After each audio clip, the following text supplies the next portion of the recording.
All right, I think we're good. I think we're live. What's up, everybody? Thank you for joining me today. I appreciate that. I'm coming at you live from my, well, this was my daughter's room, but now it's my office because the girls wanted their play place back. I got a lot of stuff to share with you today. I have a lot of announcements to make.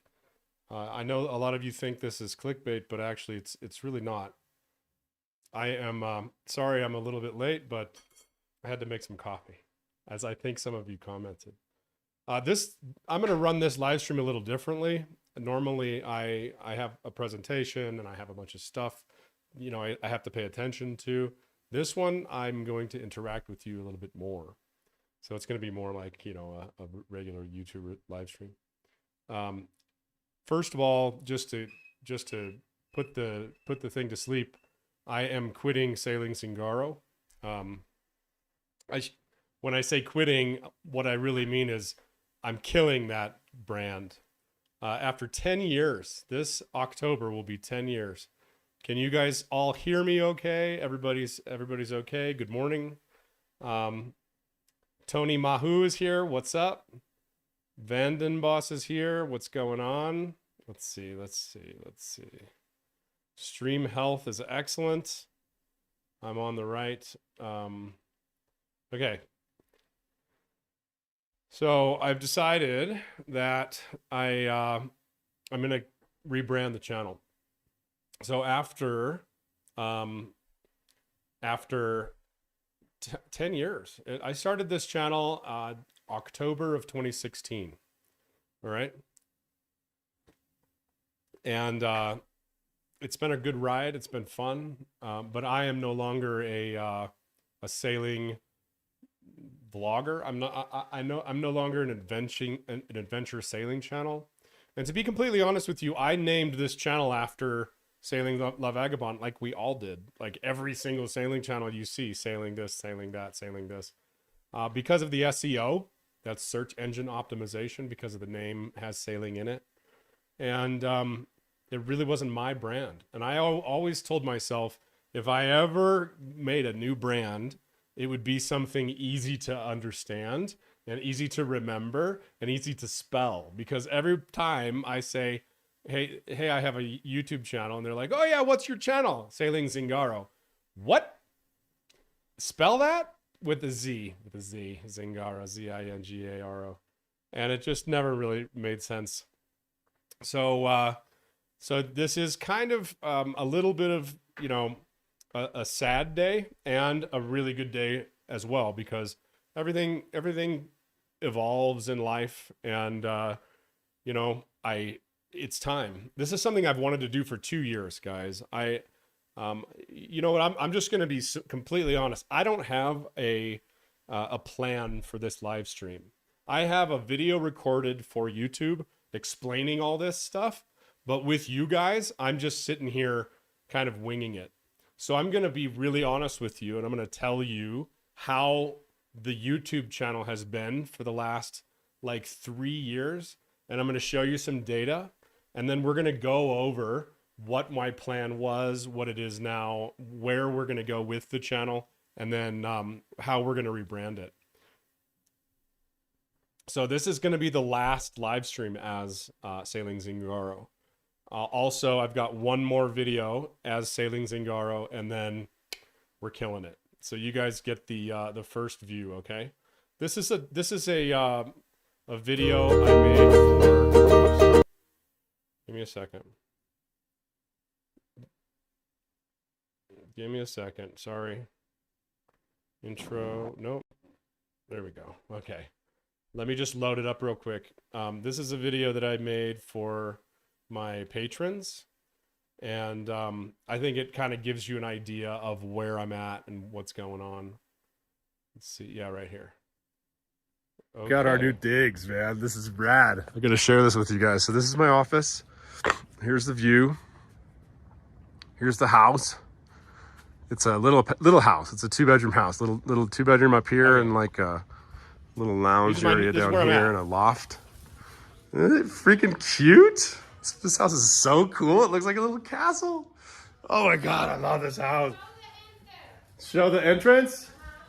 It's it's such a cute place. I want this house, you guys. I think I'm gonna have to buy this house. I'm definitely gonna. It's not for rent sale. it for a I already year. asked. Check it out. It's like a little castle.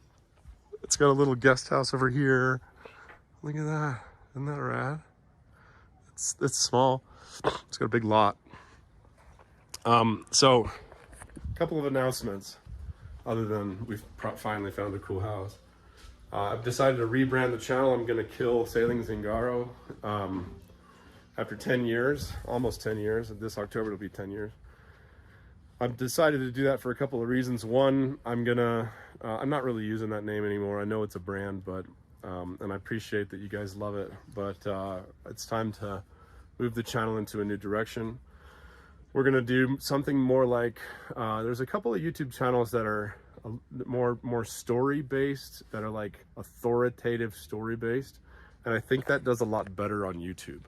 So strictly from like a view and reach perspective, I think I'd like to change the channel into more like a mentor pilot, Kyle hates hiking, kind of like stories with the moral of the story or the lessons learned kind of thing.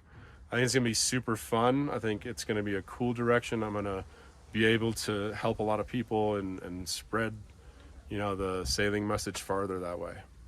Because ultimately YouTube is an entertainment site. So, me trying to You're do right, James. solely education is, it's good. I love it, but it could probably be better. I think this is the direction that it's going to take. So we're going to rebrand. I'm going to do an announcement video on that, and then we're going to start doing some more big picture stories, which is fun. I think it's going to be awesome. I love telling stories, and then I think it's going to be fun for you guys. So I need your feedback, and let me know, what you think and how it's going to go, and as we progress, what I can do better. And then also, I'm coming to the States this week. I'm going to pick up a sponsorship item. And That's just stuff for Patreon after that. So that's the big announcement. I'm killing Sailing Zingaro. It's somewhat clickbaity for me to say I'm quitting sailing, but basically, as far as you guys are concerned, I am quitting sailing. I'm not going to be doing sailing related offshore stuff on the channel. Now, I am still sailing. Like, I'm flying out in a week to deliver a Bluewater 56 from Florida to, we're going to go to Block Island. Bluewater 56. We're going to go to, that's this boat here. I'm delivering this boat from Florida to, oh shoot, why is this not on? What's going on here? Come on, you can do it, come on, do it. There we go. So I am delivering a Bluewater 56 next week from Florida to Block Island. We're going to go around the Statue of Liberty and then down to Newport. And then next month, I'm delivering another one of these from Greece to the Cannes Boat Show. And then I have plans underway to get a new one of these, maybe, and in like 2029, and take it from Mallorca. So I'm going to show you where Mallorca is right now. Mallorca.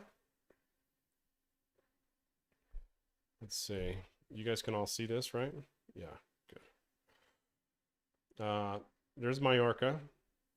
So we'll get it delivered in Mallorca. This is going to be an epic trip. Why is it not showing you?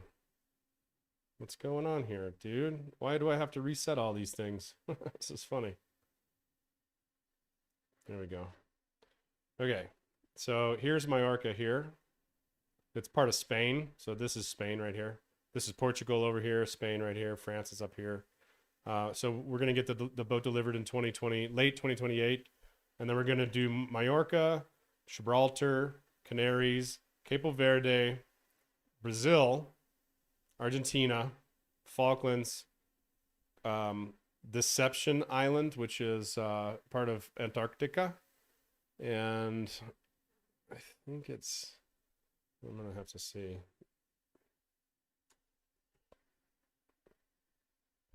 I think it's up a little bit, actually. Yeah. it's like the first straight point. So you can actually get in here and take the boat inside here. And then we're gonna do Easter Island again for the third time. So we may stop here. This is Robinson Crusoe Island, and then we're gonna go up to Easter Island, and then I think I'm gonna probably end that trip in Tahiti. So, you know, the thing is, I'm gonna announce all that stuff, any availability on berthing or anything like that on Patreon. I may do a little announcement on the YouTube channel, but this isn't gonna be a YouTube trip. I'm not gonna be filming this trip. This is gonna be finally, after 10 years of cruising, a trip for me. And you know, I am definitely going to show some of the YouTube stuff, because that's, you know, it's part of getting the boat. Is it's going to be a adventure on YouTube as well. But right now, for the remainder of the next 2 years, we're going to be quitting the sailing stuff, and we're going to be doing more like do you guys know Mentor Pilot? I want to do something more like Mentor Pilot, or oops, Mentor Pilot. So this guy is a pilot, and he does tragedies in the air, accidents in the air, everything plane related, and kind of gives his professional feedback. There's also another guy that does this called Kyle Hates Hiking. He does hiking related stuff, and tragedies, disappearances, problems, and gives his expert feedback. I'm going to parlay my channel and just into something more like that. I really love telling stories. All the best videos on my channel are sailing Zingaro, are all story related. So if you go to videos and then you go down to popular, well, this one's not story related. That's my girlfriend half naked. This is a story. This is learning. This is a story. This is a story. This is a story. This is a story. Story. I mean, this is honestly, the demographic tells kind of what they like, and more people like stories, and more people like the kind of educational content mixed in. So that's what I'm going to do. And yeah. I think by the time we get to 2029, and by the time if I do end up getting that boat, I'll probably parlay back and forth and do a lot of that in that, you know, I have to put that on YouTube, man. That's going to be just an epic trip. That's one of my bucket list things that I've done in my life. I have a few things on my sailing bucket list. One is Japan. Another is I'd really like to sail into Fiji and Vanuatu in that group, Palau, and Antarctica. I don't have anything in the Arctic Circle on my radar, except for maybe I would love to sail to Iceland, but I don't want to do the Northwest Passage or anything. I've seen people do that, and it looks cool, but it's not for me. I'd rather just like hit it down for a week and then come back to where it's warm again. All right. Any questions so far? I'm going to go through and kind of answer some of your questions. I am still going to keep the channel. The channel's name is going to be the Captain now. I've got merch on my website. If you guys want, I've been asked if you guys would like real quick, where can you get this stuff? If you go to bethecaptain.com, I'm going to have a merch tab up here. Okay. But right now I've got, this is for my book, and then the Captain's Locker is here. If you guys haven't seen this, if you're new to the channel, I've got a free section on my website called bethecaptain.com/locker. And I call it the Captain's Locker. It's everything when I wrote my book that I didn't have room to put in. So like, here's a radio emergency protocol card that you can actually print out and laminate and put on your desk. You can make sure you can see that. So this is free. I don't have any paywall for this or anything like that. I've seen enough and read enough reporting and seen a lot of YouTube videos where people don't know what the hell they're doing, and where they go onto the radio and they have no idea what to say. So I put this up there for you guys. It's got a little bit of my branding on it, but just my logo, and then Be the Captain down here. Cool. And if you want, you can take my branding off of it. I don't really care, as long as it helps you guys out. I've got watch schedules. Like here's watch schedules for 5 people, 4 people, 3, 2, 6, whatever. Anyway, that's that free thing that I put up. All right, thank you guys for joining me. I really appreciate it. The JDM says excellent title. Thank you, appreciate that. Yeah, well, it's somewhat clickbait, but it's actually true. I am quitting sailing. I'm quitting sailing Zingaro. If you're just tuning in, this is the last video, the last live stream from Sailing Zingaro. I am not going to be doing that channel anymore. We're rebranding it to Be the Captain, and we're going to be doing authoritative storytelling, which I think is going to be super fun. Now, one of the things that I said I was going to do when I first got in here was I was going to show you guys some data. So give me a second, and I'm going to pull that up. I'm showing you guys kind of behind the scenes right now into all the numbers and stuff. So I'm going to be completely transparent with you guys. If you go into insights in this thing, and then I go to, let's see, all time. Let's see if I can, yeah, here we go. All right, so this is the entire channel of all time, right? Now, this is when I first started the channel. This is November of 2016. I told you I started it in October of 2016. I started the Patreon in November of 2016. By January of 2017, we had 8 patrons. By, let's see, January of 2019, so that's 2 years later, we had 143 patrons. Now by, let's see, this is when I lost my boat. So this is right when I lost my boat. We had 255 patrons. And when I lost it, it kind of leveled off, and then I got another boat and it kind of went up a little bit. And then after November of 2020, this is like a slow motion train wreck from November 2020 until January of 2025, when I switched into an educational channel. Now, what that does to a man's psyche when you're working harder and harder and harder, and you're trying to do as good as you can, but I'm trying to refit a boat at the same time, and I'm trying to cruise, and I'm by myself, and I wasn't doing a very good job with the YouTube channel. I obviously wasn't editing well enough. I didn't have a lot of money at that point because I had spent every penny I had on that boat. And by the way, thank you guys for helping me get that. I don't know if you guys know this or not, but I started a Kickstarter campaign and basically crowdfunded that last boat that I had. And that was all because of you guys. So thank you very much. You guys saved my life, man. I was fucking depressed when I lost my boat. I lost my boat about here. And when I lost my boat, I kind of lost my sense of self for a little bit. Kim left, my ex-girlfriend, and I was just in a bad spot for a long time, which is probably why the quality of videos went down, and probably why this slow motion train wreck kind of happened. So imagine you're working for 2, 3, 4, 4 years, 4 years. And every week, your paycheck is a little bit less and less. Isn't that crazy? Like, think about that. Would you still do the same thing? I think it's masochistic that I still do this. I'm super glad that I stick with it though, because, you know, I at the same time that I was building that lifestyle channel, I was building a personal brand, and I was building my brand, and it was part of my story. It was part of my learning experience. And that's what really made me who I am, and what translated into this, which I'm very fucking proud of, man. This is like one of my biggest lifetime achievements is this book. It took me 2 years to write this.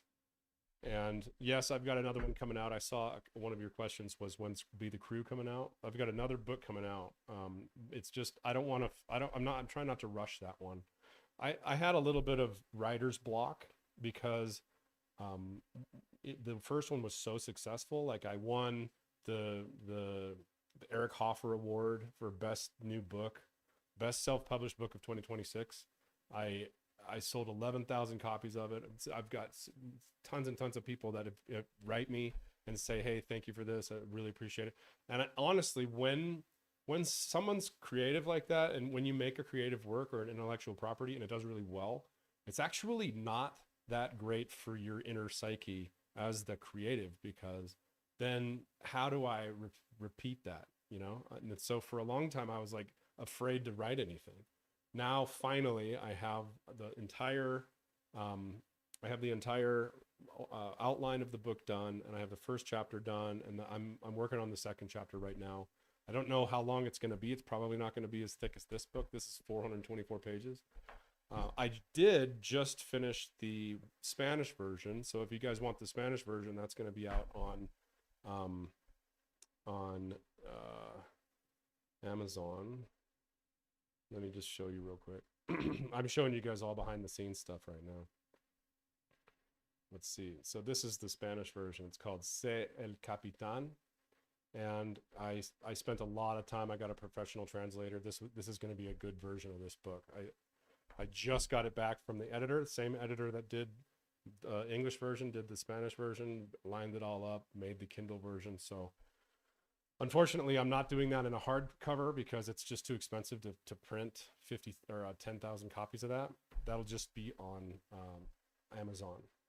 And the reason that I hadn't put this book on Amazon is because I don't think Amazon needs to be in this. Once you learn about how crazy it is, it's crazy. It's like they take 80% of the audiobook, 80% of an MP3 file that I did. And then I wrote it, I recorded it, I mastered it, I edited it, and you're taking 80%? Like, screw you, dude. And then they take like 65% of the book. So until I don't sell any more books on my website, I'm not going to put it on Amazon because I don't think they need it. Now I will put the other versions, the other languages. I've got a French version, a Spanish version, Russian version. Thank you very much for the gentleman that did that. Turkish version. And then if anybody else would like to be a part of this, I'll put your name in the book. You'll be the translator. You'll be on this page here. And I can pay you. Yeah. If you know anybody that wants to do any other languages with that, I think it's awesome that I have a book in other languages. It's freaking rad. Let's see here. Okay, so I'm gonna go back to your comments. I really appreciate you guys joining me on this one. If you're just tuning in, I have decided to kill Sailing Zingaro and rebrand it, Be the Captain. That's the big news. I'm not going to be doing sailing related content anymore. I'm going to be doing maritime accidents, most of them with a transcript of like the accident report. That way I can give facts, and we can go over the lessons learned, and I can, this is going to be from somebody that's actually been there. I mean, in my experience, I think that I'm uniquely qualified to have this type of channel, and it's going to be super cool. So it'll be more like listen to this story from my perspective, and I'll intercede like little tidbits of information. Let me just show you where I've been. Oh, you know what? I'll tell you what, we'll do this in a second. I got something better. Have you guys ever seen this? I don't think I ever published this video. This is the first video I ever made, okay? Got our new digs, man. This is rad. Got our new... Wait a minute. Can you hear me? Okay. This is me playing guitar. Say hi, Joe.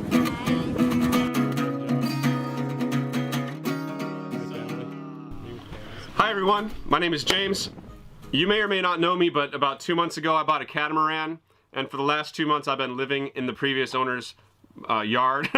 Well, behind his house on the boat. And outfitting the boat and refitting the boat and getting it ready to go to sea. And I'm going to sail it to Tahiti.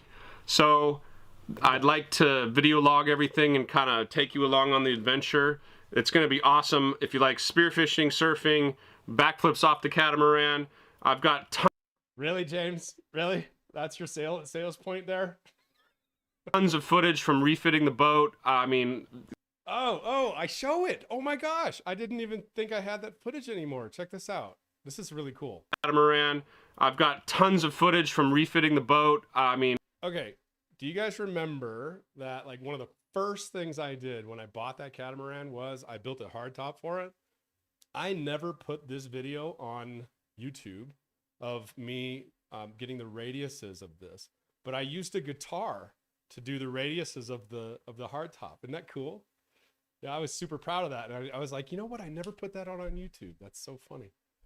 Yeah, so building I bought this cat. I bought this Crowther cat, and the owner, like, thank God he was a nice guy. He let me stay behind his house for 2 months and use his shed. Like, this is where he parks his car. I used his carport for like 2 months and built this hardtop, which I was very proud of. Which I'm still proud of that. I had a Nidacor, and I actually right here. This what I'm doing here is I'm using PVC lumber, and I cut a channel in it with a router, and then I filled it with fiber, silica and epoxy, and then I used a heat gun to like heat it up and bend it all around so it'd have a lip on it, and then I drilled 2 holes in it, and this was water catchment, and I caught a lot of water that way with some this hard top, putting in the electronics, putting in the solar panels, whatever. I'm going to put out all that content. I'm about a week from leaving, and I'm really excited. I'm going to Cuba first. It's going to be amazing. I may do some of this trip solo. I'm not really sure, but Yeah, it's going to be an amazing adventure, and I'd really like to share it with you guys. So, subscribe. Thank you. Happy Thanksgiving. Bye. That's awesome. Ah, man, I love seeing that. I got a couple more to show you guys of the first videos of James. My first, like, I mean, he's wet behind the ears. So let me tell you another behind the scenes thing. Before I bought this catamaran, I've had 5 boats before that. And one of the boats was an Islander 28, which I really loved. That boat burned down, actually. Islander 28. Let me see if I can get the photos for you. I'll show you it all burned up. But I loved that boat. Yeah, it was this boat right here. Beautiful boat. I really enjoyed that boat. Similar to a Catalina, probably built a little better, from the 70s.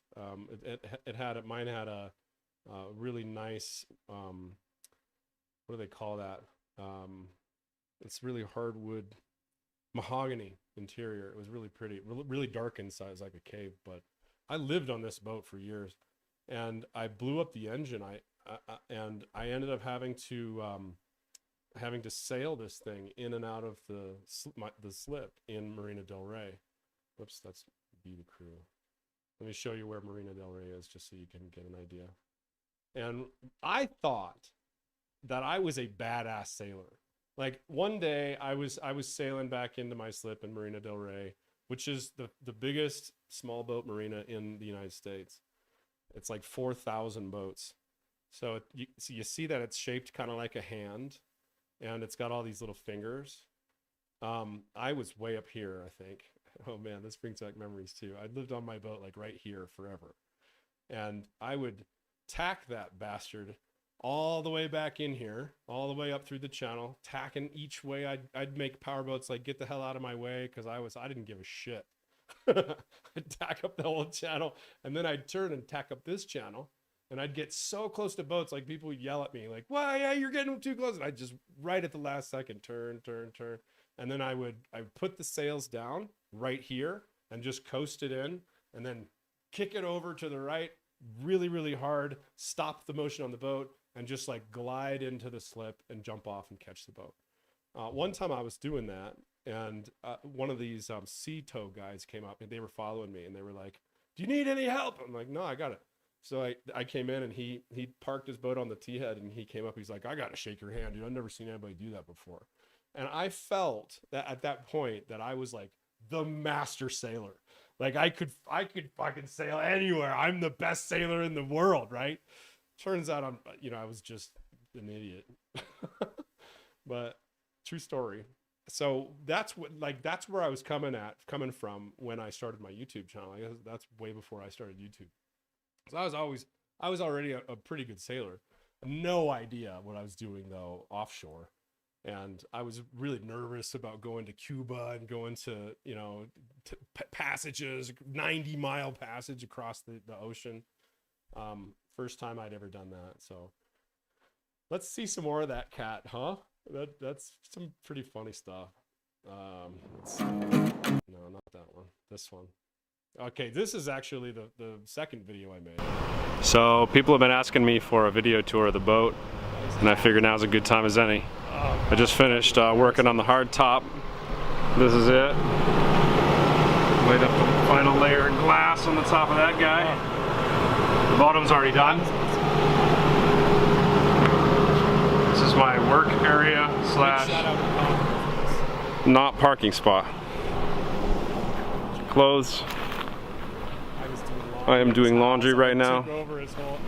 And the dryer works, but I just prefer hanging that.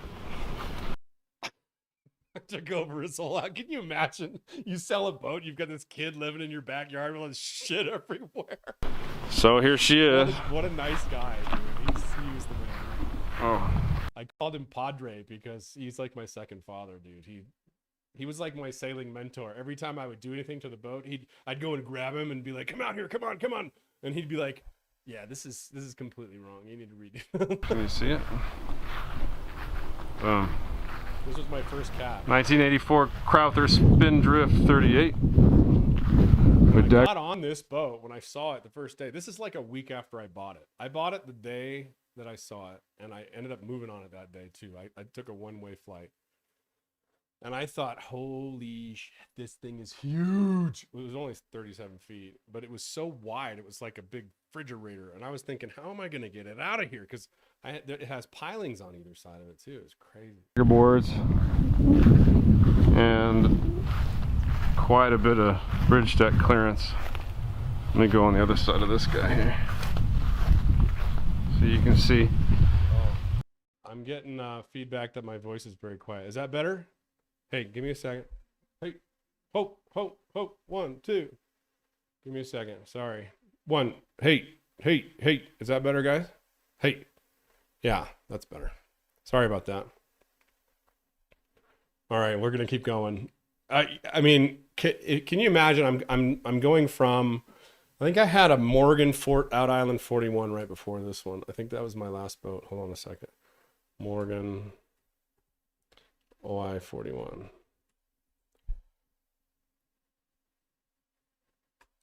So this was the boat I had before that. And it really wasn't that great of a sailing boat. I mean, I'm sorry if you have one of these, but they're just not. They're more made for the charter trade. Like if you can see right here, it's not really that great a sailboat. It's got a long keel and it's short keel and it's really thick and wide, and it just doesn't, that hull shape just doesn't scream offshore performance. But it was a great boat for me. It was a great boat for me to get used to a bigger boat. But this catamaran was just great. So people have been asking if I can drive. This is the car adding to it and making it cooler. All right, you guys can all hear me now? We take off our shoes around here. Oh man, I freaking hated that deck, dude. That deck was so slippery that I almost biffed it. Let me go back a little bit. Adding to it. I almost got our shoes around here so many times. I almost fell out. You see how it's kind of canted? Like there's some camber to the boat. This is a boat that I would tell people to run from now. I would never approve. This is like Zingaro not approved now. But at the time, this is all I could afford, and it was fun. But anyway, I like ran from this way and from the front of the boat back to get to the wheel, and I would step here. And a couple of times, you see how there's no lifelines or anything back here? Jesus Christ, I'd never put lifelines on it either. I would step here and then slip if it was wet, and then almost fall off the boat. Like there was a couple of times where I was grabbing onto these lines, trying to save myself from falling off. What a freaking dumb boat, dude. What an idiot. What a crazy decision to So take as you can see, it's kind of trashed. One thing I did trashed. like about this boat was the split backstays. Give me a second. Got our shoes. Yeah, see those Got our shoes backstays? around here. You see how this is one way to do not backstays, main sheets, split main sheet. This is one way to do the main sheet on a boat. So there was an eye here, one here, and one on the other side. And there was two main sheets basically. So you could control it, and you could really control the angle without a traveler. And I actually really liked that system better than a traveler, because travelers on cats, like this is plywood back here on a lot of catamarans, and there's a lot of force on that traveler. And when you split the load, it splits the load in two, so it's not so much force on one spot. Just side note. Oh, So as you can see, it's you kind of couldn't even trashed. stand up inside this boat. This is the cockpit. A great man once told me a woman will never lie down in a boat she can't stand up in. I think that was Padre that told me that. Helm seating. This is a hold for storage, I think. I'm not really sure where that goes. That probably can stay right there. Oh, there's that damn autopilot. So I had this autopilot from like this ST4000. I had that ST4000 from, let's see, we were in Pine Island, Florida, right? Pine Island, Florida, right here. Let's see if we can search. Okay, so we started off here in Pine Island, frickin' Florida, right here. Like that place was probably right around here somewhere. And then we went down to Cuba.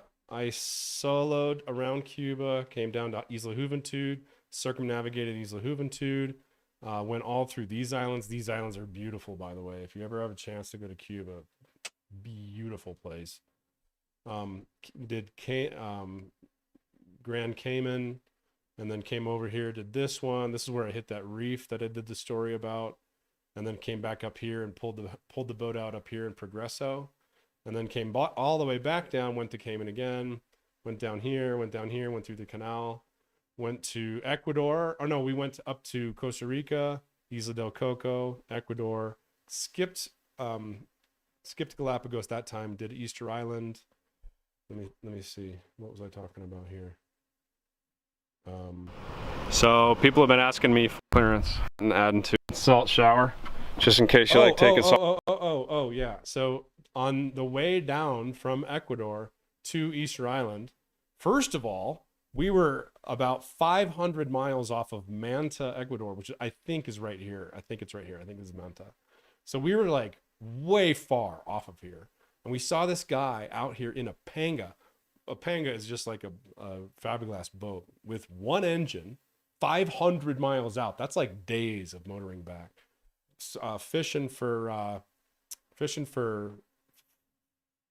tuna, and he was saying that all the big fishing boats took all the tuna near to the coast, so he has to come out here and risk his life, which is insane. Almost hit him. And then a cable laying boat was coming, and we had to veer off, and that autopilot finally broke, but it got us. Like, I mean, that's far. It doesn't look far when you're looking at the globe like this, but this is a far sail, man. So good on you, autopilot. Thank you for hooking us up. Oh shoot, you can't see. My bad. Here we go. So Pine Island, Florida, around through Cuba, down to Cayman, over here, down to Ecuador, and then all the way to Easter Island. And it died like somewhere around here. Man, that is so crazy. So crazy that it lasted. So people have been asking me for a video electronics on this boat. And then it's kind of trashed right now. I don't know if you guys have ever seen this before, but this is the inside of Doing a little job. when I first bought it. It's got 2 sinks, 2 faucets, just in case 2 people want to get a drink at the same time. I think just kidding, 1 salt water. Salt water, yeah. So this is I couldn't stand up right here. This is the whole kitchen, and I couldn't stand up to make food. That is another no-no for me on a boat. I'll never get another boat like that. Easy part, that's how you access the hull. So we're gonna go through here.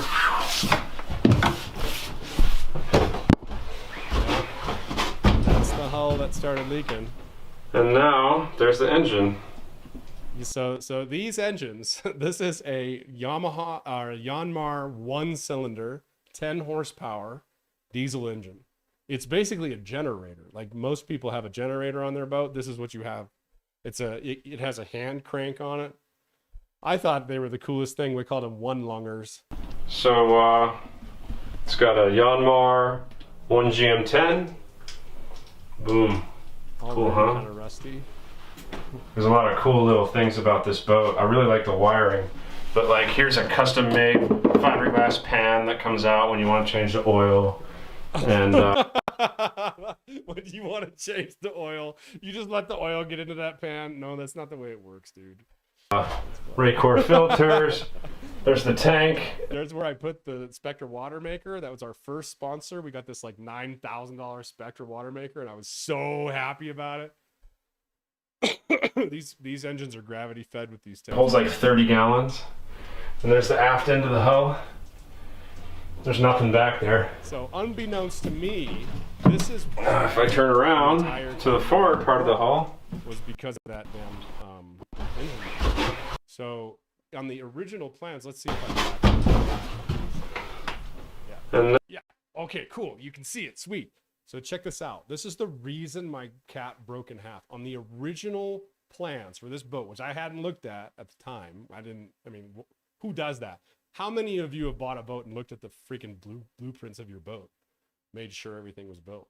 This bar, this is the rear main beam, and this rear main beam should be out all the way to the end of the boat. So what happened was the original doors here were only this tall. They ended here, and that beam went out to the from beam to beam on the catamaran.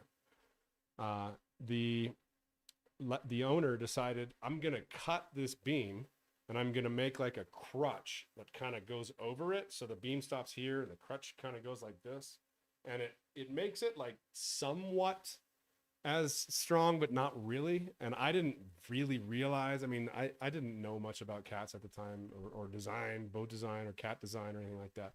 So I didn't know it was going to be a problem. And that's what failed. That crutch system broke, and then it snapped that beam, because basically you're transferring that load into this bulkhead now. Snapped this bulkhead and then ripped all of the stringers up the whole boat.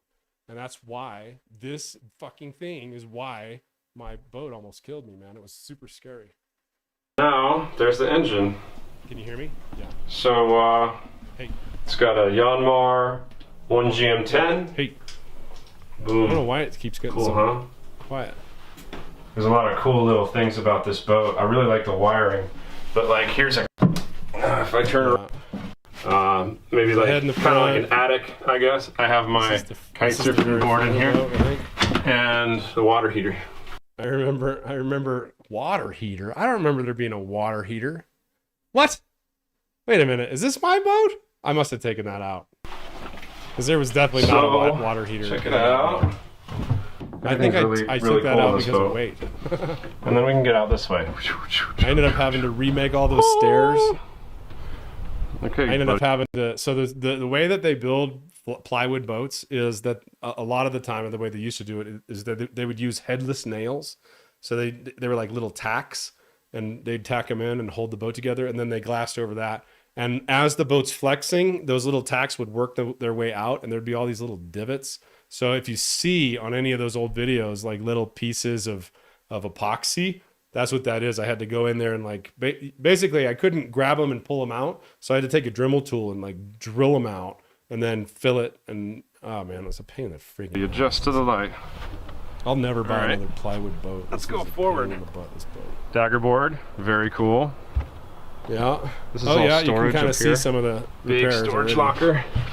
This is where I keep my kite surfing equipment and I haven't looked at these guys for blow 10 years. up kayak. Wow. And then I was super, super afraid to put anything in the front of the boat because this boat was so light and had such thin hulls that it would like bury the whole, I mean, this part of the boat would be underwater. And then the whole wave would come through these nets, which is another thing, and why I'm such a big proponent against the Bali catamarans.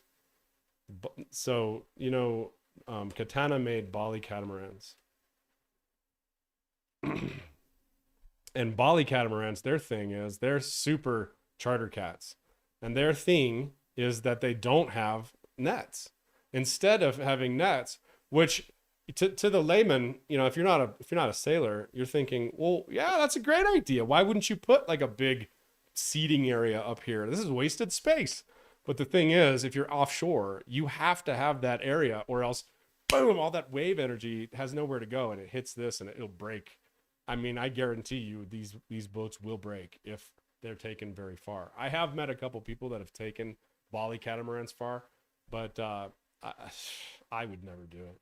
The cool part about these is they have like a, you know, the exterior is ridiculous, and they have a stand-up fridge. Look at that fridge. It's like a house fridge, which is probably dangerous projectile, you know, in any seaway. These things are not made for offshore. Do not buy these for offshore. Great platform for hanging out with your friends. But anyway, that's the reason that I'm such a proponent of it. So people have been genius. It's got 2 seats. All right. And stronger than steel. This is pretty cool. This folds down into a ladder. New roller furler. Yeah. And then this is going to be the anchor locker, but the anchor's on the dock right now. I stowed my secondary anchor, which I actually behoove you guys, get a secondary anchor and get, you know, at least 100 feet of line or 150 feet of line.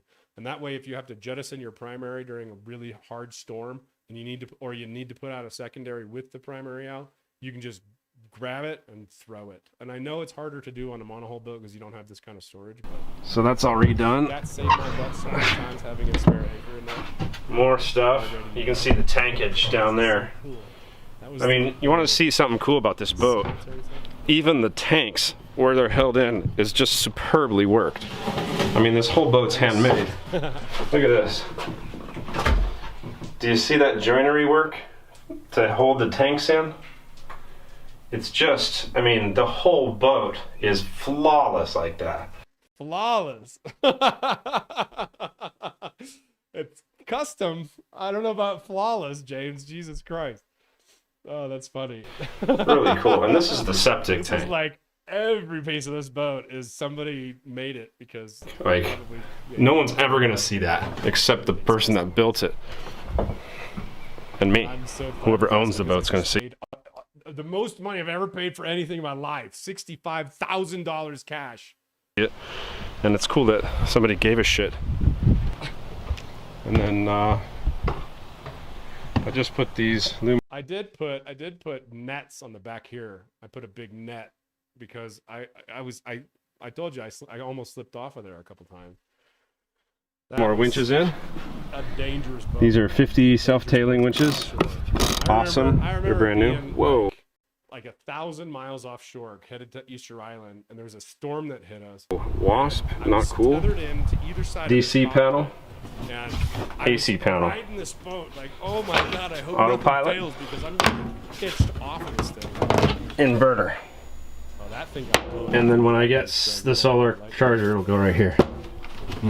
This is a propane fridge, which I got rid of that propane fridge. By the way, don't ever have a propane fridge on your boat. Oh my god, horrible decision. Hot as shit. Because all the heat just I don't know if I really like it, but and I don't really have the money for $1,000 electric one, and it works. So it uses like a whole tank of propane every 3 weeks. So we'll try it. And oh my god, I had to change the propane so often that I had all the adapters and I would do it myself, and it was so dangerous, dude. I'm surprised I didn't blow myself up with all that. Right. Bam. Okay, well, yeah. There's no floor. There's no stairs. There's no back to the fridge because I'm installing that damn windlass. You can really see that Okay, but well, this is actually I don't really have the money for $1,000 electric one, and it works. So it uses like a whole tank of propane every 3 weeks. So we'll try it. All right. Bam! Okay, well, yeah, there's no floor. Let's see. Oh, you can't really see it on this side because the stairs are in the way, but this is the beam that I showed you on the other side. And then this is the crutch. There's like a crutch up here. You can't really see it. There's no stairs. You can't really see it. There's no back to the fridge. Anyway, they kind of this is where that beam went, and that beam should have went to the other side and been glassed into that exterior part of the hull, and it probably wouldn't have broke. Because I'm installing that damn windlass. Okay, that's enough of that. Wow, I haven't seen that video in 10 years. Holy crap! I think I'm gonna. You know what I'm gonna do for you guys? I'm gonna put that back as a. I'm gonna put that back as a published video. Give me a second. We're gonna go to my dashboard. We're gonna go to content. We're gonna go down. By the way, thank you guys for all the support over the years and watching my channel and helping me out. And I would not have been able to do this without you guys, without the patrons, I mean, everybody says that. I was literally down and out, and there was no going forward for me. And one of my patrons called me and said, "Hey, look, dude, I'm gonna send you $1,000. I'm gonna be there for you." His name was Des, and he actually drowned on his sailboat and died about a year later. And what a fucking guy, dude. I mean, thank you, dude. He got me out of my funk and made me keep going. And that was completely because of Patreon. Okay, here we go. 1984 Crowther Spindrift. I'm going to put that to public. And the adventure intro, I'm going to put that to public. And solo sailing to the Keys, I'm going to put that to public. And you see all these ineligible to earn things. That's because I had no idea what I was doing. I was using I was doing cover songs with my guitar, and then YouTube changed the rules, and now every cover song is legal. But here, I'll show you something else. Check this out. Overview. We're going to go to Lifetime. Check this out. So this is after I've got 52 million views on YouTube. And you can see at the end, right here, this is January of 2026. This is when I changed to oh no, it must have been 25. I think it was January of 25. I switched the channel to an education channel. So yeah, here's January of 25. You can see that like they would get spikes, and there was some points where I would get some traction, but then I would probably screw off and the channel would go downhill, and then I'd put out one video a month and it wouldn't really go up anymore. And a lot of this stuff, I mean, like 3,000, 2,000 views a day is nothing compared to now I'm getting 100,000 views a day. From here, when I switched into an educational channel, that is when my YouTube started growing again.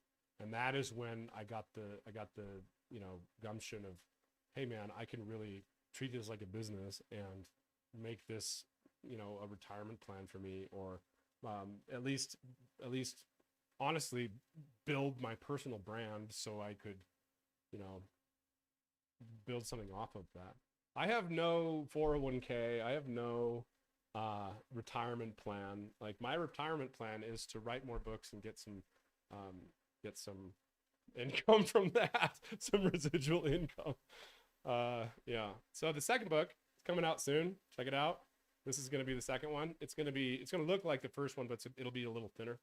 And it's about how to vet captains, how to become crew, what is expected of you, how to be invited back, how to be instead of just a pair of eyes, how to be a crew member that actually can be proactive with the captain, because that's what people want. Is if you're a good crew member says, "Hey Cap, I think it's time to reef. You want me to take care of that?" Hey, or how about a good crew member has good housekeeping and hangs up all the lines in the cockpit just how the captain wants. That's the kind of stuff where it's not intuitive that you would know that. And then the other part of the book is going to be, here's how to not get screwed over by getting on someone's boat that is a nightmare. I mean, I get, especially since asking for these stories, I get these all the time from people that are had a really bad. Sorry about that. I'm sorry about the sound. I'm not sure what's happening there. Hey, okay. That have a really bad adventure, and like a lot of these people, it's somebody in their gap year, and they took a year off, and their parents gave them $10,000. Super common, by the way, in Europe. You finish high school, you get 10 grand from your parents, and you end up wanting to get on a boat, but you end up getting on a boat with some guy that just wants you to like be a part of his refit, or he invites you down and he doesn't know what he's doing, or he's waiting for a wind instrument, which he doesn't need. And you're sitting in a marina for 4 weeks and he's charging you $20 a day to be there, and you're wasting your money on food and you're wasting your money on bullshit. And it's not the adventure that you signed up for. And that's what I'm kind of going for with the second book. And I'd like it to be something that you could hand to your crew members and say, hey, like, read chapter 4. This is what I expect of you. Let's go to some of your questions. I think it's time for questions. All right. If you guys are just tuning into this live stream, thank you for joining me. I've got one more video to watch with you, which is the first time I almost sank my boat, which is it's kind of like the MO of my entire channel from there on. And but before that, I'm going to answer some of your questions. And if you didn't get it yet, I'm killing the Zingaro brand. So we're not going to do Zingaro anymore. It's going to be the Captain. We're going to do storytelling on the channel, and it'll be more of a kind of authoritative storytelling from a place of, I've been there, I've been on watch, I've been in those waters. This is what, in my experience, happened, and what we can learn from it, and hopefully it'll help some people. And I think it'll increase the demographic too. And by the way, I'll tell you right now, if you guys are here for the adventure and you don't want to stay for the change in branding, there is no animosity there. The door is always open if you want to come back into the channel and check it out. But I completely understand. There's no apology needed. You can unsubscribe from this channel. It's not going to kill me. I appreciate you guys watching and being a part of this journey, but this is a natural progression. I got a kid now. I'm going to be most of the time in a house now for the next few years. So it's really not clickbait. I am quitting boat ownership for a while. I'm quitting sailing for a while. The only sailing I'm going to be doing is with Bluewater and delivering boats for Kyle if he needs it, because I don't really want to do any offshore stuff right now. I just don't have the same drive, like when I was 30, all I wanted to do was be offshore and go adventure and go to freaking sail. I would sail anywhere. I mean, I would, if someone told me I'm going to go to Palmyra and I need crew, I would be like, okay, where do I fly into? I actually do have some friends going to Palmyra right now. Give me a second. Palmyra. Oh boy, why is this? Oh, here, I'll just zoom out and show you where it is. This is Hawaii. This is Marquesas. So Palmyra is somewhere around here. Is this it? This might be it. No, this isn't it. That's Marquesas. Anyway, it's part of the Line Island. It's Kiribati, somewhere around here. Anyway, Palmyra is a really famous island for a story that happened that we're going to cover on this channel. It's called And the Sea Will Tell. This is the book. It's by Vincent Bugliosi. If you've never, I think I've mentioned this on the channel a few times, but if you've never read this book and you're a sailor, shame on you. It's a really good book. Vincent Bugliosi was the defending attorney, and I think he was defending. He might have been the prosecuting. And half the book is the story, and then the other half of the book is the trial. And he goes into depth about how he did everything and what happened with the trial. And it's cool from the lawyer's perspective. Very cool book. We're going to be covering that story, not so much as an authoritative figure, just as a cool story. Like, this is one of the things you have to be privy to as a sailor. You should know this. Same thing with Mutiny on the Bounty, the There's a couple other ones. I have like 7 of them that are recorded that right now that we're gonna go. So if you have any suggestions for me in the future, let me know. Okay, question time. Oh, it's time for a book. Wow, I've been calling this. I've been yapping this entire time. Oh my gosh, it's already an hour. Okay, listen up. I give away signed books on these live streams. If you'd like a signed book, I'd like you to comment Captain right now. And I'm going to give away 2 books right now. For one, for thanking you for staying with me. Oh, look, balloons. Cool. And 2, because I give away a book every half an hour normally, but I've been yapping so much. It is time. So comment Captain in the comments below. I'm going to show you guys what I'm doing. Here we go. There is 550 of you here. So 2 of you, you have a 1 in 225 chance of winning a book. Digital Forester, we are here for you. Being a great dad is everything in the end. Aw, you guys are sweet. Thank you. And then Oceans 11 says, Rip Sailing Zingaro. You don't need Amazon or worry about branding. Congrats on the new book. Time to give away. Captain Crew, cheers. Yeah. Yep, it's time to give away. I'm way past time to give away. Thanks, guys. Chad Lackey says, congrats on the new chapter. Thank you, Chad. I appreciate that, brother. I really do. Thank you, bro.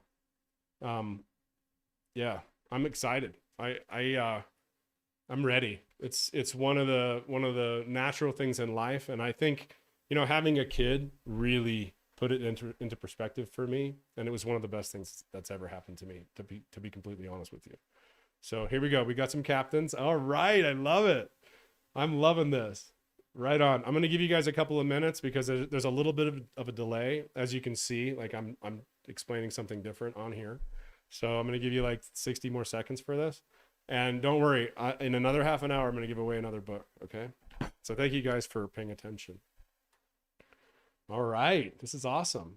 Okay. 2 books this time. This is the first time I've ever done that. All right. Let's get this thing set up. Okay. New book winner. We need 2 names this time.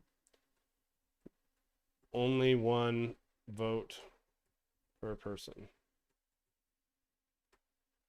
Okay, here we go.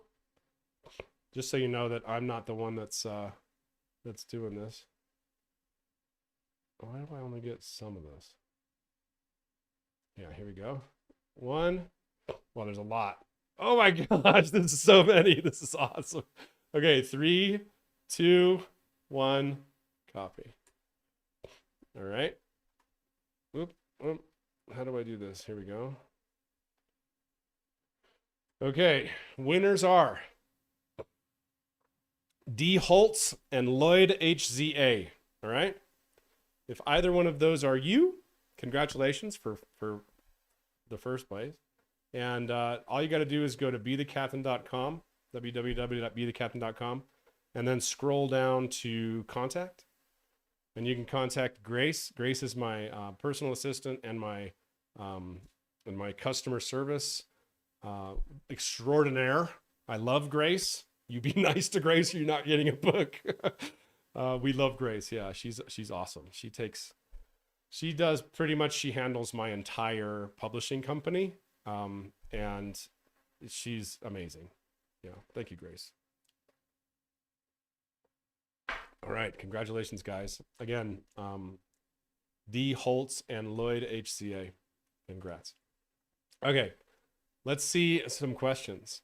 James, I've taken your advice and completed Nautic Ed course. I will be solo sailing. There's not a lot of infos or videos about solo sailing in detail, dropping and picking up the hook, for instance. Oh yeah, that's a good idea to make a video on, huh?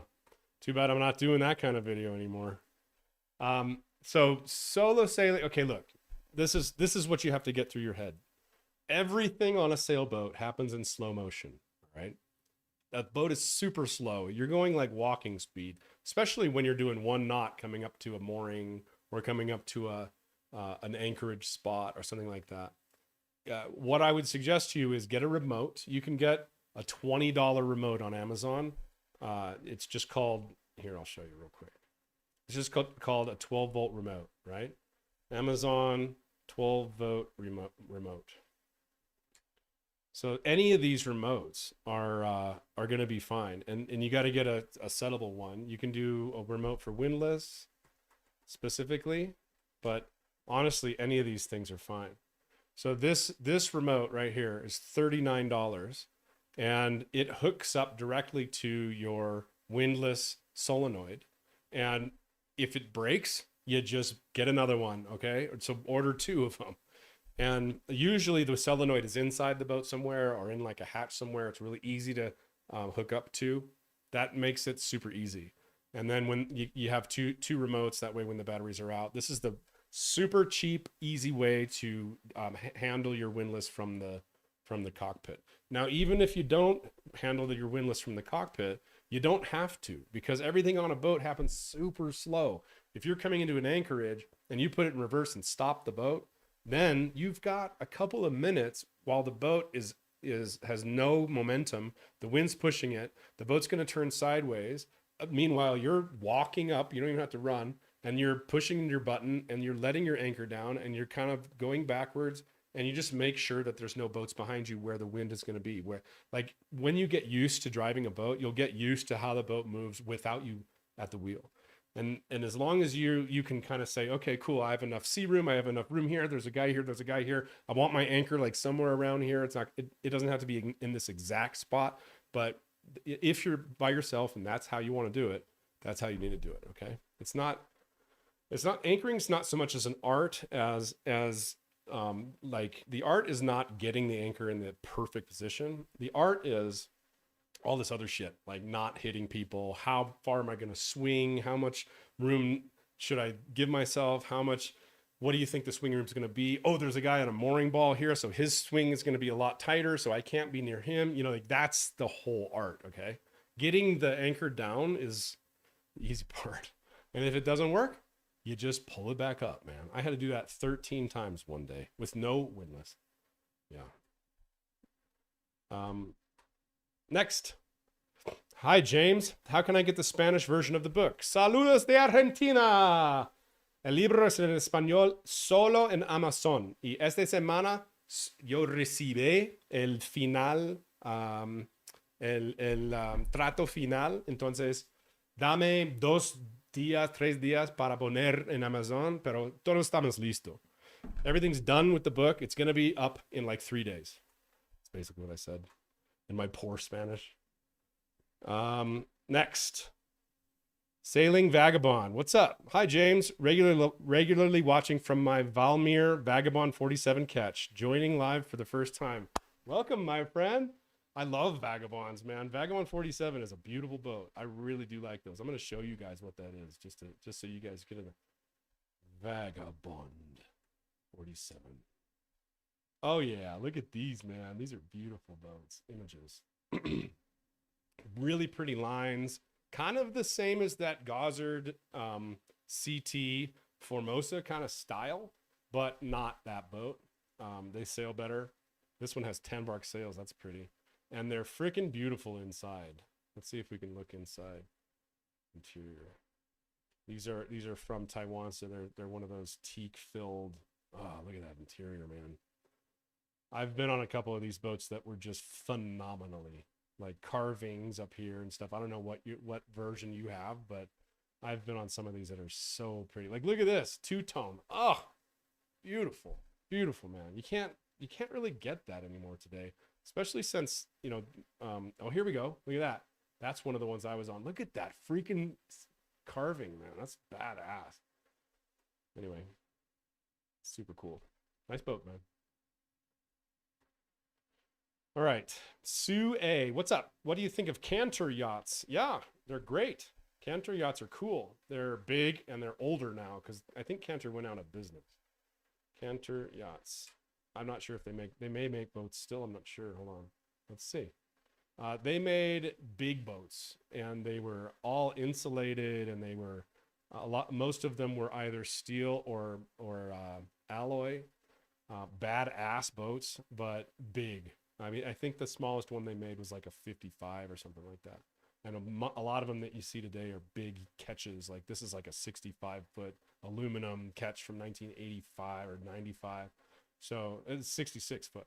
So you know, after you get past 60 feet, it gets so freaking expensive to run that boat. I mean, you got to have especially if you're going to buy an older one. There's a 53. So I guess 53 was the big, I think that was the smallest one they made. Oh, they made motor yachts. I don't know if this is the same one, but they're beautiful boats.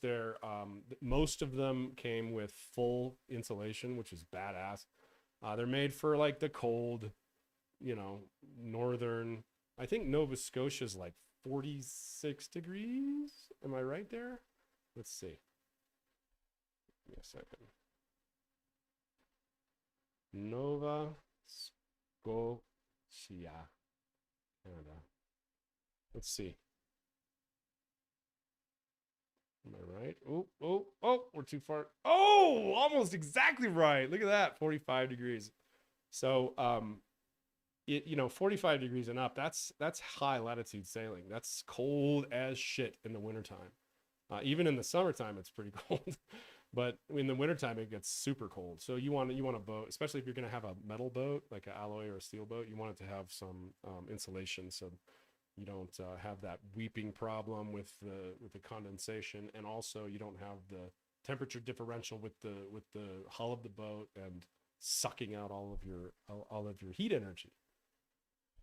And that, by the way, side note, if you do have a metal boat, or if you do have a boat that you're going to go up into the cold with, if you switch out the propane system, because the off-gassing of the propane makes a lot of condensation, if you switch that out with electric, you don't have that problem anymore. So you will have the problem of like boiling water and that turns into steam, which condenses, but you will not have the problem of the actual propane making its own condensation as well. So a lot of people switch that out. That's a really good way to do it now. Why is this thing still turning down? I don't understand. Hey, this is so weird. I think I got to get a new Focusrite. I got this little box here. Look. So the way I route this is through this. It's an analog to digital converter, and it's got to have one of these to give it enough power. It's like a preamp, and I don't know what's going on with that. Hello, hey, that's so weird that is. I'm sorry about the sound. All right, a couple more questions. James, would you consider doing a video on solo sailing? I think you probably are the same guy that just asked me that. Yeah, I like solo sailing. I think that solo sailing is elevated a lot with the video, with the YouTube stuff. I think that sailing is made to be shared. Life is made to be shared. Sailing is much easier and safer with crew. But a lot of people don't really love crew, don't get along, or don't want people on their boat, in their space. And I understand that. And so there's a few things you need to do to mitigate your sailing experience when you're solo sailing. 1, get a remote for your windlass. 2, make sure everything's routed to the aft end of the boat. 3, probably not pick a boat that's going to be super complicated, like a big catch without, like an Amel Super Marimu would be okay, because the catches are both roller furlers and they're all routed into a central cockpit. But something like that Mason that I took across the Pacific, that thing probably wouldn't be a good boat for single handing. Mason 63, beautiful boat, awesome boat, made for offshore, but not the best boat for single handing, because a lot of these boats are catches, and the catch, you have to go outside to reef the catch, reef the mizzen. You have to go outside to reef and handle the staysail. Beautiful boats. Oh, look at that, 150 grand. Look at this thing. I love this boat. Oh, that's a pretty one too. So yeah, so you have to go outside. All of the lines and everything, the halyard, everything goes to these winches. And this is the master winch for the jib. So if you have to go, say you want to trim the jib, you're coming outside and you're coming back here and you're trimming the jib. You want to trim the mizzen, you're coming outside. You want to trim the staysail, you're coming outside and you're going forward of the boat. It's just not very well set up for single handing. This one you would want to have crew. By the way, this is a great price for this boat. It just got dropped 50 grand. Let's look at this just for a second, okay? I think that these boats are made for Pacific crossings. If you were going to do some hardcore offshore sailing, you could do a lot worse than getting one of these. You see these big round metal port lights, awesome. This boat was not really designed in the era of I'm going to have a really comfortable 2 huge cabins with walk around beds. That's not what this design is. And that's why they're cheap now. Big kitchen. Oh man, I miss this boat. I put a lot of miles on this boat. Yeah, see, this is 2 bunk beds instead of having a walk around bed. Now you can have a carpenter go in and go through a boat like this and redo it and make a walk around bed. That's what I think you should do with this boat. Buy it for 150 grand, spend 50 grand on a carpenter to rip out all of this stuff, reuse all this wood in making a big standalone bed. You know how badass this would be to be updated into a newer bed configuration. There's the this was my bed right here. I think I was on the bottom. I think it was on the top. Anyway, this is a 3 cabin boat, bunk beds in the front, bunk beds on the side, and then a big bed in the aft.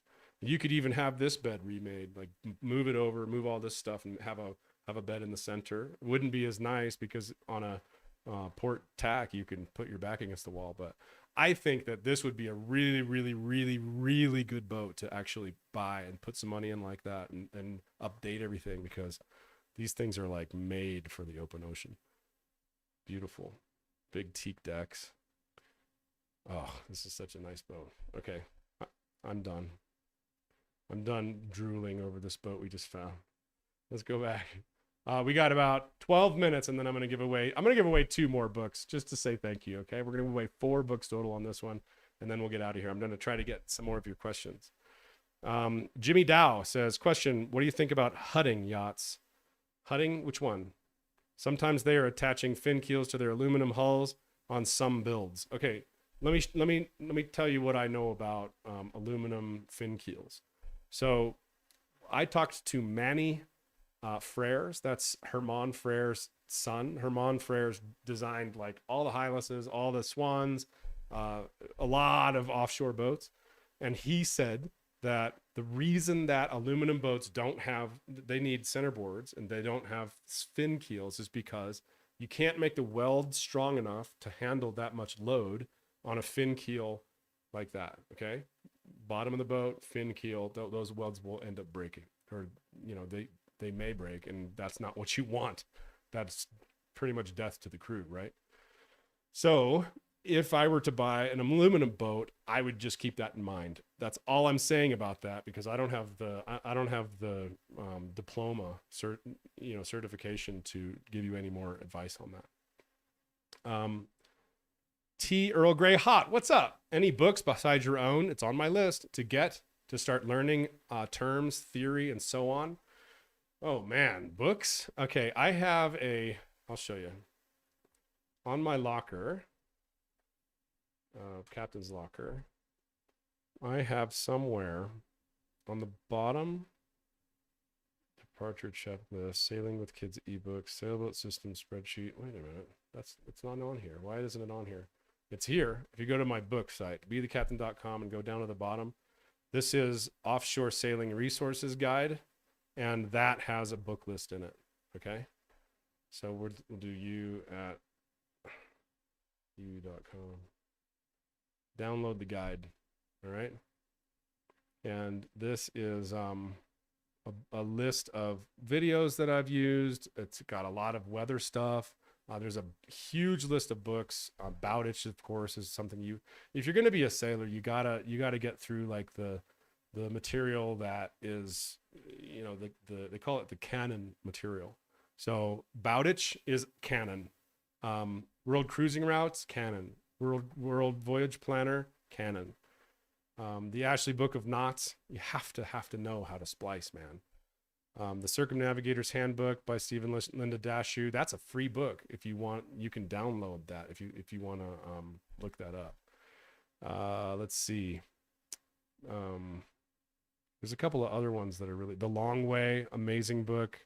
A World of My Own, Robin Knox Johnson. Yeah. Okay.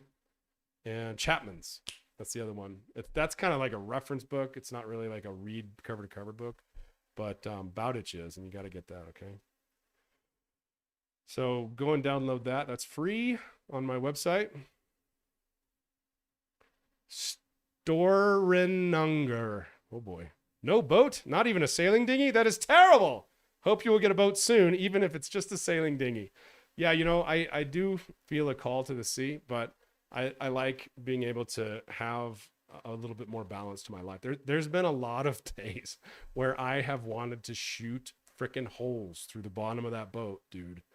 And I think that just happens when you live on a boat. Like I was living on boats for the better part of 18, 19 years, like solid. And it wears on you, man. I think everything in life is all about balance. It's like too much chocolate or too much, I don't know. I'm not going to say anything else. Just too much muchiness. Okay. So I'm happy. Don't be sad for me. I'm not sad. This is a great chapter of my life. I'm so happy with my daughter, man. Focusing on my daughter was the best decision I ever made. That's what changed the channel and got me out of that rut and allowed me to write my book and allowed me to help a lot of people and allowed me to, you know, have the freedom now to be able to rebrand the channel. I've been afraid to do that for 2 years. I've been thinking about doing that. And finally I can kill Sailing Zingaro, and I've got enough money in the bank to, you know, if I lose half of you guys, then I'm still going to be okay. And I can rebuild myself after that. And this is something I've wanted to do for a long time. I was thinking about changing the channel and just killing it. Like 2 years ago, I'll show you again, just in case you missed this part. But this is my Patreon. This is when I started my channel in November of 2016. This is the top of my channel in November of 2020. And it was all downhill from there. November of 2020 till January 2025 was a downhill slope. Can you imagine 5 years every day? You're getting up, you're doing your job, and you're getting paid less. Would you still be doing your job after 5 years of getting paid less every time? At this point, a couple of years ago, it was either I was literally on the fence about let's kill the channel and let's make a new channel about like Mr. Ballin kind of style where I'm just telling stories, true crime or something, or let's make it an educational channel and maybe that will do better. It's because I'm not competing with all these young hot bodies, you know?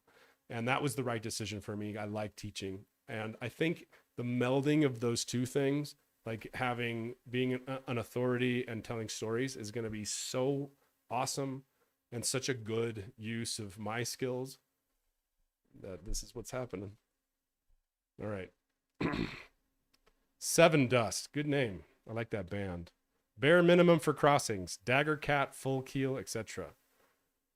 I'm going to guess that you're talking about what's the bare minimum style boat. Dude, people crossing anything. I'm not going to say that.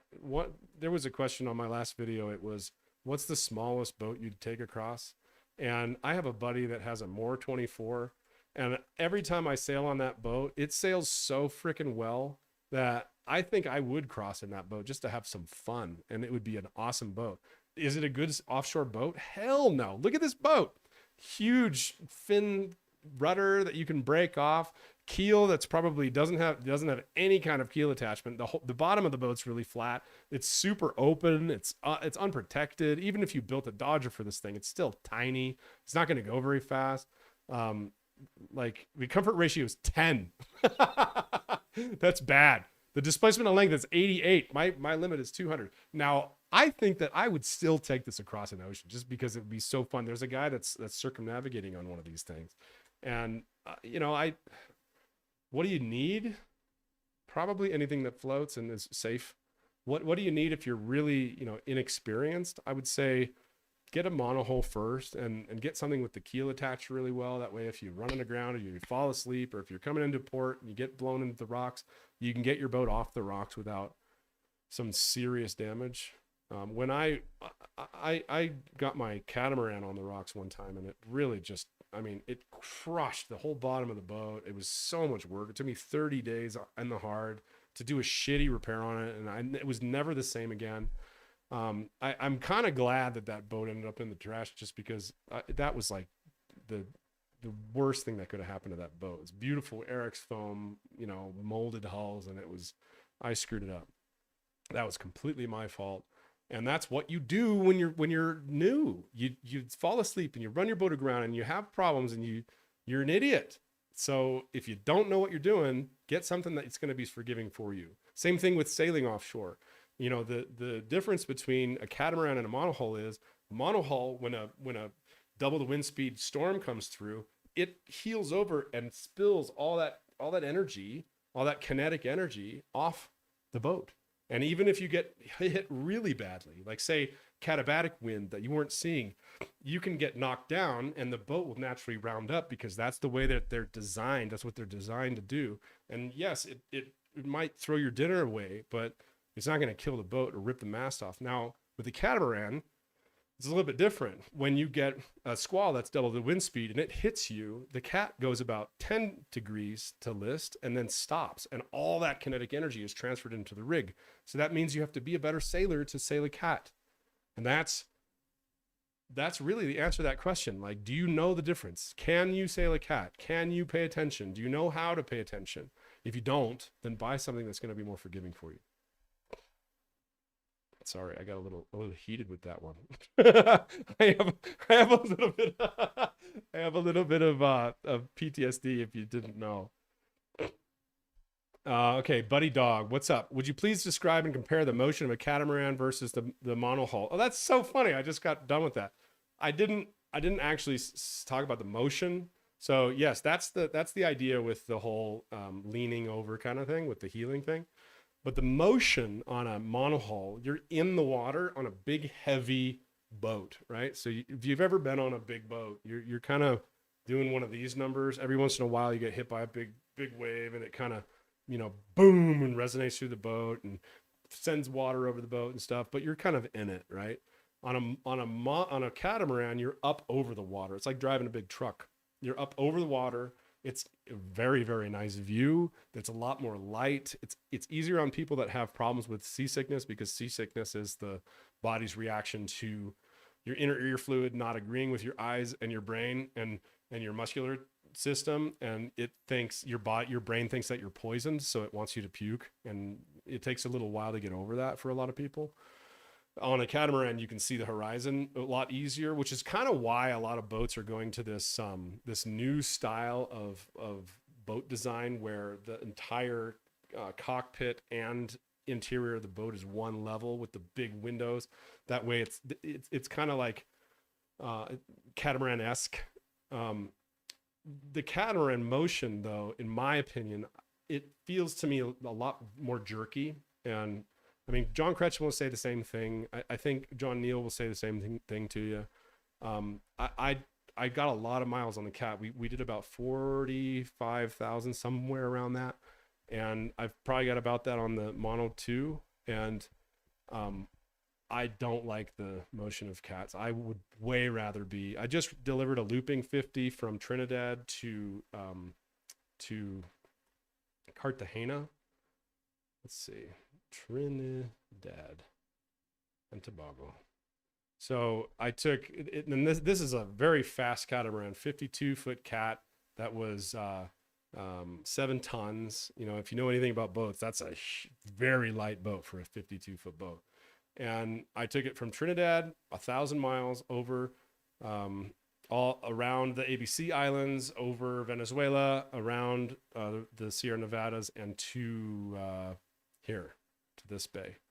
And I didn't like it. It was, again, same thing. It's just too jerky. It's like, even all the crew were the same way. They said, man, this is just, it's not the best motion, in my opinion. Now, that's my opinion. That's probably not your opinion. And I will say that if you don't have any experience, it's probably better because you have nothing to reference against. So I would suggest you get on a catamaran. Here, I'm going to show you where to go. It's time to give away another 2 books. 2 signed books coming at you, okay? So this is going to be the last giveaway for this one. All you got to do is comment Captain below, and I will give away 2 books. Now I'm going to give you guys a couple of minutes to comment, and I'm going to show you where you can get some offshore experience. This is Koru Expeditions, koru.world, okay? They are currently in the Pacific, and they have a very nice catamaran. They're sailing around on a Eric LaRouge design 50-foot cat. That's bad mofo. Very well built exactly to do what they're doing. and they are going from, let's see, Kiribati. I think they're in Kiribati right now. So they're doing Maui, Kiribati, Marquesas, Rangiroa, Kiribati, Maui. So they're going to be going between the Line Islands and Hawaii, and they're going to go to Palmyra. Now, I mentioned Palmyra to you guys earlier in this live stream.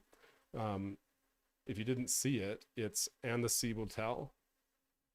And the Sea Will Tell by Vincent Bugliosi. Go read this book, and then you're going to want to go with Koru on this adventure to Palmyra. This is like a once-in-a-decade opportunity. Hardly anybody, one, gets permission, because you got to get permission from the Hawaiian government to go there, because it's owned by the United States, and then actually has the gumption to go there. So if you're looking for some experience offshore on a catamaran and want to do something really cool, that is going to be freaking rad. I wish I could do it. I'm just super busy. I'm doing the Cannes Boat Show and the Newport Boat Show and the Annapolis Boat Show this year, and I'm going to be away from home so much. Hopefully, I'm going to have my girls with me this year. So if you guys are around Annapolis, we have next week we're flying to the American Embassy here in Colombia, and they have their interviews to get their B1, B2 visas. So if they do get that, hopefully, we're going to be bringing them to the show, and I'll have my little one. You guys get to meet Luna. She's a trip, man. She was born on the boat, so she's a whip. She's super intelligent, and she speaks 2 languages fluently already. She's only 2. She's a whip, man. Okay, are you commenting, captains? Yeah, I love to see that. I love it. I love you guys. You guys are awesome. All right, so if you're just getting on to the live stream, I am quitting Sailing Zingaro, and we're changing it to Be the Captain. So here on forward, it's going to be a different channel. This is going to be the last video that you see under the Sailing Zingaro umbrella. All right. Oh boy, there's a lot of captains here. Okay, I'm going to do 3, 2, 1. Copy. Okay. Okay, we're doing a copy here, and then we're gonna give away 2 more books here with the ChatGPT. Okay, 2 more. Boom. All right, after counting 1 entry per person, ignoring repeated captain posts from the same usernames, cost us travel. You are the proud new owner of a signed book, and Josh S 2384. You are also the proud new owner. So I need you guys to go and give Grace your address, please. So go to bethecaptain.com and then slide down and go to contact. And then when you contact, put your name and your email. You have to put your phone number if you're outside of the United States, because I have to have it to email to be able to send it to you. So the customs officials have somebody that they can call, and then say, "Hey Grace, I want a book. Can you please? Here's my address." Send it over. Yeah. And congratulations. I very much appreciate you guys hanging out with me for a minute. I've got one. So people have been asking me. So if you want, we're done. But I'm going to go through this last video just because it's fun. And I haven't seen these videos in years. So this is the first video I ever did of my first time using the boat. Let's watch it together and just kind of get a laugh. Get a laugh at this kid's naivety, dude. Freaking funny. This was my original intro. You do it with the mask for the first time. That's at the back of the pottery house. By the way, I have no like harness on or anything like that. I was just climbing up the mast.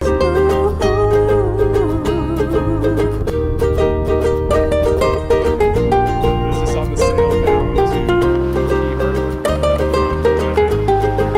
first sail. I thought, oh my god, this is so rough. Huge waves. Oh, the portaboat. I don't know if you guys remember the portaboat, but me and the portaboat had some. I sank that boat at least 12 times. I counted 12 times I had the engine underwater. Like I'd come out and that portaboat would be underwater, just a line going down.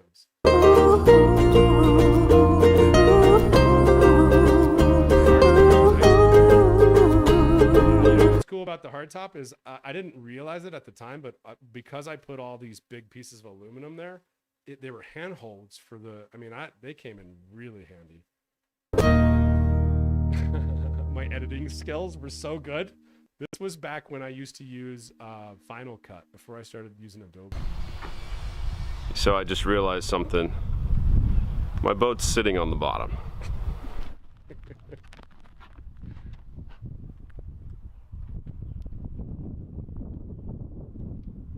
I published all these for you guys.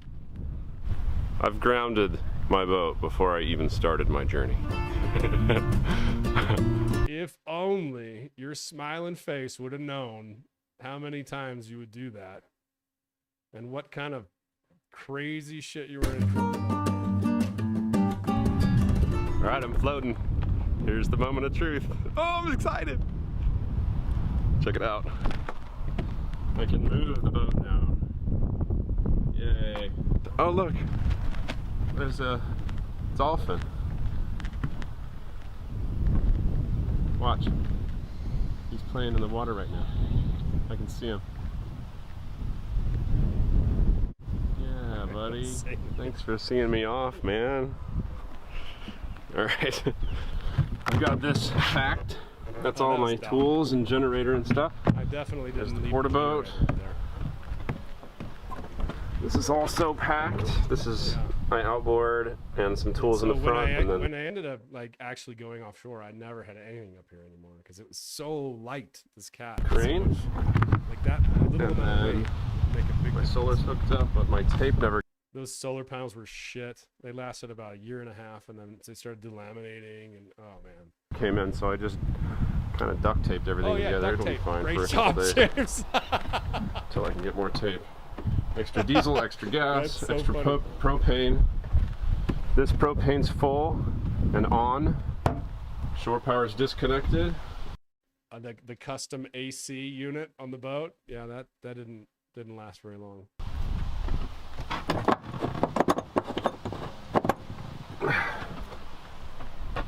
I need to put the jack lines up. So many lines everywhere too. I hate seeing boats like that. Every time I see a boat and it's got lines all over the deck like that, I just think this guy doesn't know what the hell he's doing.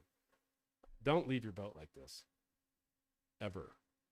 I'm embarrassed to show you that I've left my boat like this and let other people see that in public. Take the sail bag off.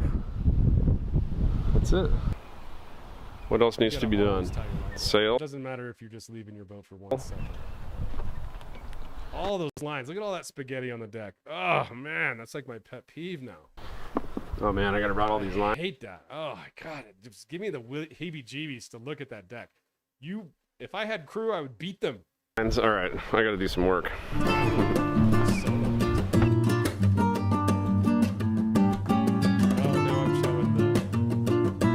I'm showing the thing, but I don't show the guitar. I use the guitar to make the radiuses on this thing.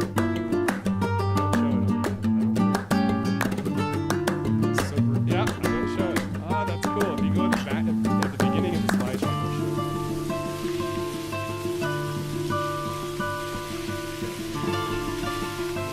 Oh, I just.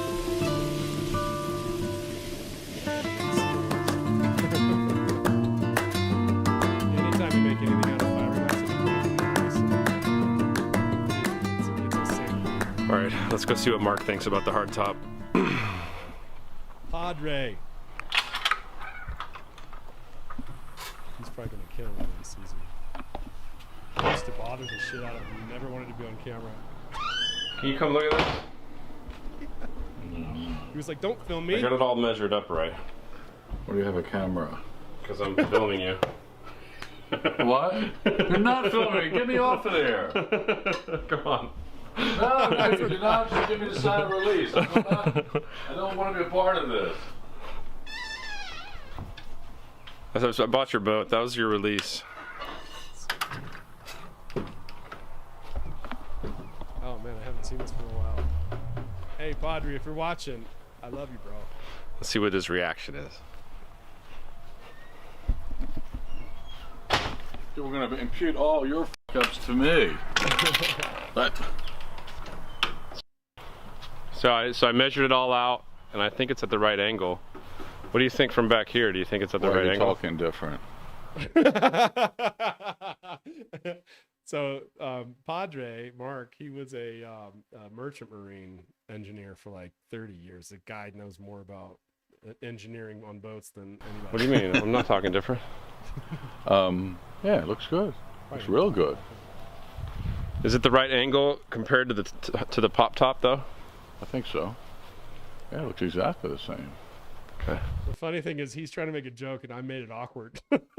It's just, I'm so nervous on camera because this is like the first videos that I've done, you know? It's not a natural thing. You gotta like get I love used it. to, you know, talking freaking lens. He loves it. You got those, what do you call it, under the I'm gonna flotation? skip a little bit of the, let's see. Padre. Oh yeah. So this is how I.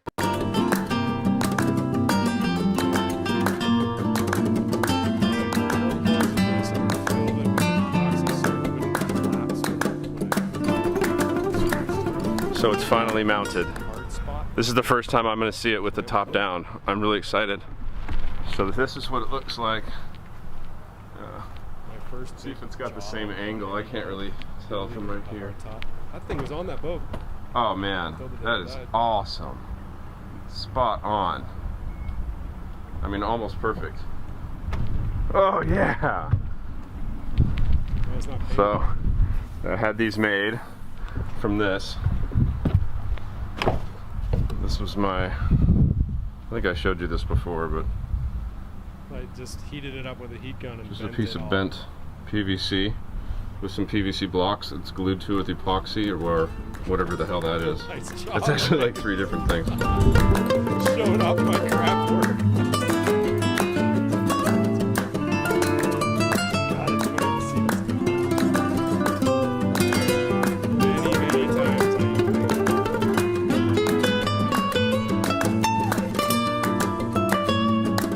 I'm gonna tell you, this is probably one of the most important things I've done on the boat so far. It could really save my life.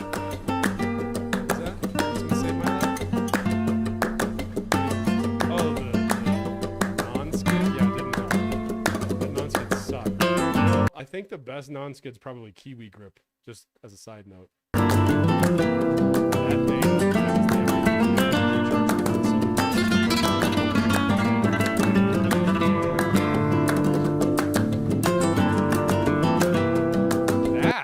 There's a really cool story about this. This is called a Skektronics tricolor light. And the guy that was building that, like I got hit by lightning and wanted to get another one because it was a really nicely made thing. And he told me, oh yeah, I had the entire studio with my lathe and my CNC cutter and everything on my 80-foot boat in Boot Key Harbor. And when that hurricane came through, it sank his boat and it destroyed all that stuff. So salvaged like from a space. And that way I could fix that thing. When that boat was wrecked, I took that light.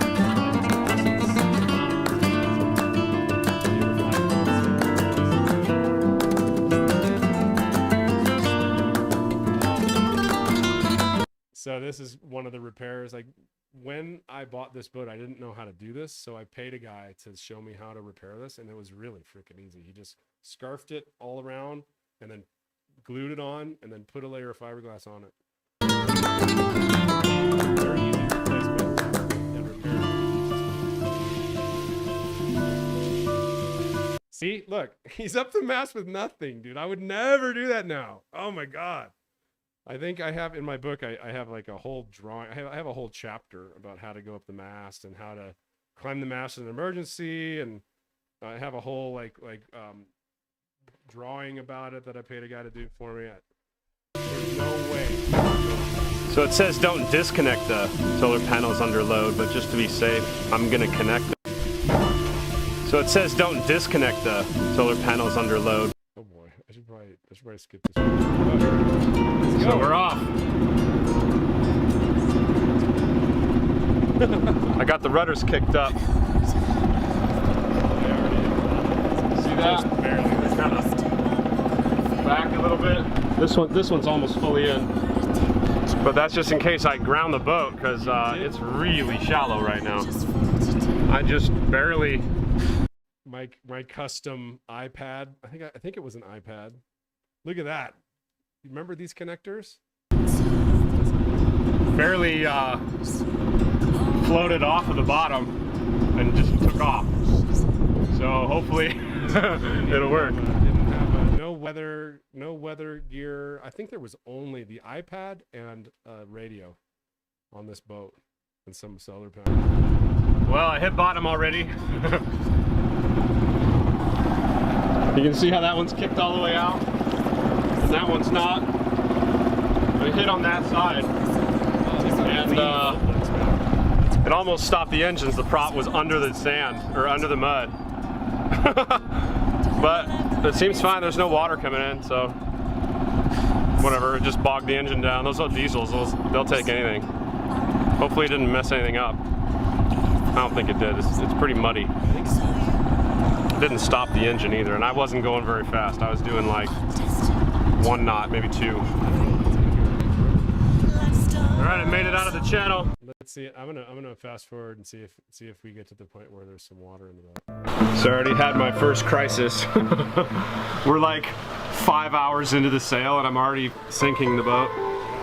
So check this out. This is the door for the starboard engine room. Look at that. There's water all over the floor because the water was above the boards. When I look down in here, look at that. Like there's a So what happened was when that thing did get under the water, when it was underwater and it was still moving, it was trying to push all the mud. The packing gland actually caught. I think it pushed up on the shaft and it pushed up on the packing gland and it spun the packing gland off almost all the way. And there was nothing wrong with it until I started getting out to sea, and then it fell off. Sun in here and everywhere. So what happened was when I grounded it, I hit the bottom coming out of the marina, and this thing came way unscrewed. I don't know what happened. Like it must have hit against it and just. This is just, I'm telling you guys, it's just happened. It's not because I'm a wreck or I did something stupid. It's just, this is what happens out to sea. This is what I tried to. Unscrewed it so it was just piss and water. The right way to do it is to, every time you use the engines, Jesus, I'm hot. Every time you use the engines to go down there and open it up and let. What? I didn't do that. Yeah, this was my fault. Human error. You're supposed, if you have that old packing, you're supposed to go down there, and when you get in port, you tighten it up, and then before you go out to sea, you loosen it up a little bit. That way it drips a little bit more. So that could have been one of the problems, that it was too tight. I'm not sure. It drip a little bit because it needs the drip to lubricate the shaft, or else it'll score the shaft. But yeah, I should have checked that. I'll never do that again. Wow, that was I think you're lying, dude. a lot of water. The bilge pump was on for like 5 minutes. All right, this is the halfway point. I figured I'd make a video. The reason I'm red is because the red. All right, I'm gonna let this go. If you'd like to see that video, I put these as published videos. Let's see. Zingaro. Sailing to the Keys. If you go sailing Zingaro, sailing to the Keys. Yep, solo sailing to the Keys and the 6-minute refit. That's what it's called. It's got 337,000 views. That's funny. That was the first video I ever made. If you want to see the rest of it, you can go watch it.